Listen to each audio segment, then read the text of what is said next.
Serving प्रसादम, ये थोड़ा main topic. प्रसाद को खाना पकाने के बर्तनों में नहीं परोसा जाना चाहिए, बल्कि केवल परोसने के लिए उपयोग किए जाने वाले बर्तनों में स्थानांतरित किया जाना चाहिए।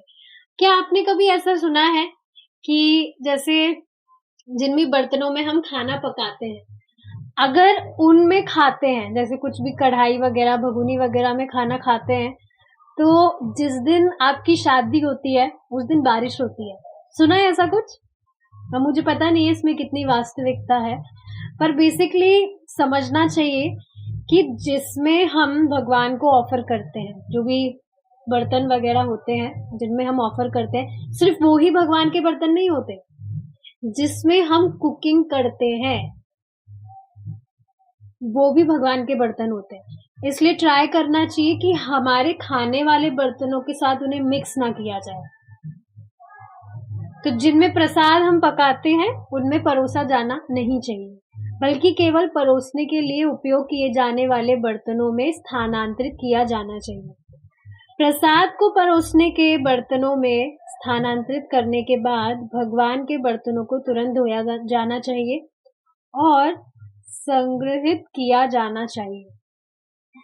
इसी पर देखिए प्रभु जी बता रहे थे कि जब भक्त आते हैं उनके घर पे प्रसाद वगैरह पाने के लिए, तो आप देखेंगे जब तक ये नॉलेज लिया ना जाए तब तक पता नहीं चलता कि अच्छा ये सारी चीजें भी फॉलो करनी होती है क्या। तो प्रभु जी बता रहे थे कि खाना खाते खाते ही वो जो जिनमें हम खाना पकाते हैं उनके ही हाथ लगा देते थे बस। तो ये सही एटिकेट नहीं है, क्योंकि वो भी भगवान के बर्तन है। आप सोचिए ना, जिस भी प्लेट वगैरह में आप भगवान को ऑफर करते हैं, क्या उसको आप अपने झूठे हाथों से टच कर सकते हैं? तो same is applicable for other utensils जिसमें भी हम कुकिंग करते हैं।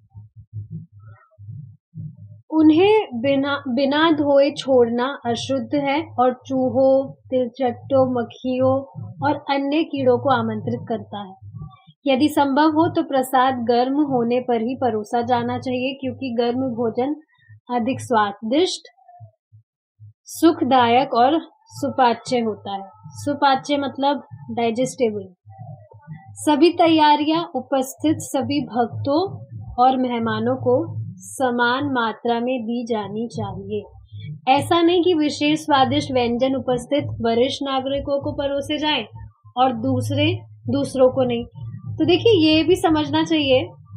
इसी पर देखिए एक और चीज बता रहे थे प्रभु जी।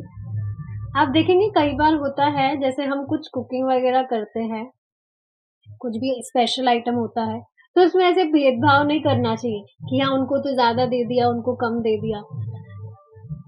ये सुनने में लग रहा होगा अरे ये भी बात कोई डिस्कस करने की है क्या, पर है, क्योंकि ऐसा हो जाता है।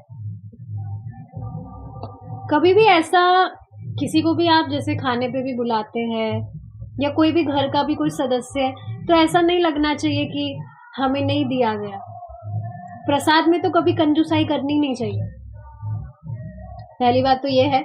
इसी पर देखिए एक बार क्या हुआ था, प्रभु जी की माता जी जो है वो प्रसाद वितरण कर रही थी, तो कुछ पता नहीं भक्त कोई व्यक्ति होंगे, तो उनको कमी कर रही थी, मतलब कंजूसाई कर रही थी उनको देने के लिए। तो फिर प्रभु जी ने कहा कि अगर मैं वहां होता तो क्या मुझे भी ऐसे करते। तो देखिए ये चीज होती है, जब अपना कोई होता है, अपने बच्चे को हम ज्यादा अच्छे से पैम्परिंग करते हैं, दूसरों को महत्व नहीं देते। पर ऐसा नहीं करना चाहिए, सब पर सम दृष्टि होनी चाहिए, सम व्यवहार करना चाहिए। तो यही चीज बताई जा रही है। यह उन लोगों के लिए भी वैष्णव भावना के विरुद्ध है जिन्हें किसी तैयारी में सबसे स्वादिष्ट वस्तु, उदाहरण के लिए मिश्रित फूल गोभी, आलू की तैयारी में फूल गोभी के टुकड़े चुनने के लिए सर्वर से अनुरोध करना होता है। इस प्रकार दूसरों को समान हिस्से से वंचित किया जाता है। तो स्पष्ट है ये चीज, भेदभाव नहीं होना चाहिए कि सामने वाला ताकता रहे अरे ये क्या हो रहा है हमारे साथ, ऐसा नहीं होना चाहिए, सम व्यवहार होना चाहिए। अब देखेंगे कुछ रूल्स यहाँ पर बताए जा रहे हैं। परोसने के लिए उपयोग किए जाने वाले चम्मच आदि का उपयोग केवल प्रसाद परोसने के लिए ही किया जाना चाहिए। आम तौर पर खाने के लिए उपयोग किए जाने वाले बर्तनों, प्लेट, चम्मच आदि से प्रसाद वितरित करना निम्न श्रेणी का है। तो देखिए, अब जिसमें हमने भगवान के लिए कुकिंग किया है, वो भगवान के बर्तन हुए। तो हमारी ही जो खाने वाले बर्तन होते हैं, चम्मच, कटोरी आदि, उससे हमको मिक्स नहीं करना चाहिए। इसके लिए आप अलग-अलग ड्रॉवर्स रख सकते हैं। वैसे भी कितनी सारी ड्रॉवर्स होती है किचन में। तो एक ड्रॉवर आप रख सकते हैं जिसमें सारे भगवान के बर्तन हो। सारे भगवान के बर्तन मतलब जिसमें आप खाते नहीं हैं, उनके अलावा सभी बर्तन भगवान के ही होते हैं, क्योंकि वो भगवान के लिए खाना बनाने में काम में आते हैं। तो वो सभी भगवान के ही बर्तन होते हैं। जिसमें आप खाते हैं, सिर्फ वो आपके बर्तन है। ऐसे समझिए इसको। ठीक है। प्रसाद परोसने के लिए केवल दाहिने हाथ का उपयोग करना चाहिए। परोसने के लिए बताया जा रहा है, खाने का वैसे कोई रूल नहीं है। प्रसाद को थाली से थोड़ा ऊपर से परोसा जाना चाहिए, ताकि परोसा जाने वाला प्रसाद एक साथ परोसने वाले या जिस बर्तन से वह परोस रहा है, जैसे चम्मच, और जिस थाली से खाया जा रहा है उसके संपर्क में ना हो। अब देखिए, हम ये सारी चीजें डिस्कस कर रहे तो हो सकता है अरे कितनी सारी चीजें फॉलो करनी पड़ेगी, ये सारी चीजें बताई जा रही है, पर सिर्फ इसको पढ़ने में ऐसा लग रहा है, आप देखेंगे काफी सारी चीजें तो हम ऑलरेडी फॉलो करते हैं। ये तो बिल्कुल प्रैक्टिकल चीज है, जब हम परोसते हैं तो बिल्कुल टच तो नहीं करते हैं, नहीं तो फिर वो बर्तन भी झूठे हो जाते हैं। थोड़ा ऊपर से ही हम रखते हैं, परोसते हैं। तो कुछ भी ऐसी चीज नहीं है, we are already following this thing, बस रखा जा रहा है क्योंकि कुछ व्यक्ति होते हैं जिनको चीजें पता नहीं होती है, होता है ऐसा। यदि ऐसा होता है तो सर्वर और उसका बर्तन, सर्वर मतलब जो खाना परोसते हैं, और उसका बर्तन दोनों दूषित हो जाते हैं, और सर्वर को सेवा जारी रखने से पहले बर्तन और अपने हाथ धोने होंगे। यदि दूषित बर्तन को धोए बिना इसे परोसने वाले बर्तन से बदल दिया जाता है, तो इसके संपर्क में आने वाला सारा प्रसाद उस व्यक्ति के अवशेष के बराबर हो जाता है, जिसे परोसा गया है, और इस प्रकार किसी और को परोसना अनुचित हो जाता है।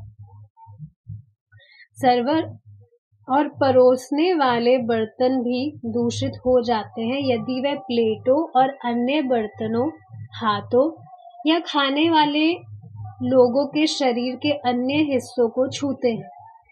यदि ऐसा होता है तो परोसने वाले को दोबारा परोसने से पहले अपने हाथ और दूषित बर्तन धोना चाहिए। इसलिए सेवा देने वाले को पानी डालने के लिए किसी का कप नहीं उठाना चाहिए, खासकर अगर उसे व्यक्ति ने खाना शुरू करने के बाद छुआ हो। अब देखिए, हो सकता है कि ये सारी चीजें जब बताई जा रही है तो दिमाग में आएगा ये क्या छुआछूत चल रहा है। छुआछूत नहीं है ये, it's just we are becoming more conscious. देखिए, इन सब चीजों का जब हम ध्यान रखते हैं तो हमेशा हमारी चेतना में रहता है कि yes, we are doing this for Krishna.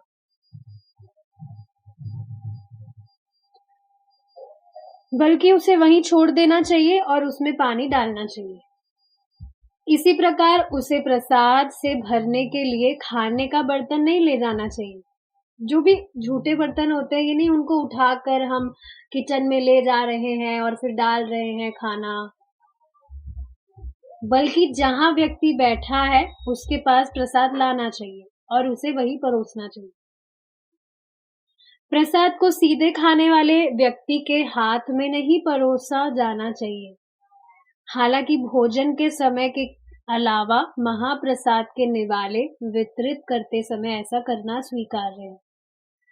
तो जब बाहर होते हैं तब तो हम हाथ में प्रसाद दे रहे हैं, तो ये तो प्रैक्टिकल चीज है। खाना खाते टाइम ये नहीं हाथ में दे रहे हैं, डायरेक्ट प्लेट में डालना चाहिए। परोसने का बर्तन खाना खाने वालों की प्लेट के करीब नहीं रखना चाहिए। अन्यथा जो लोग खा रहे हैं वे अनजाने में उन्हें छू सकते हैं या उनकी प्लेट का भोजन उनके संपर्क में आ सकता है।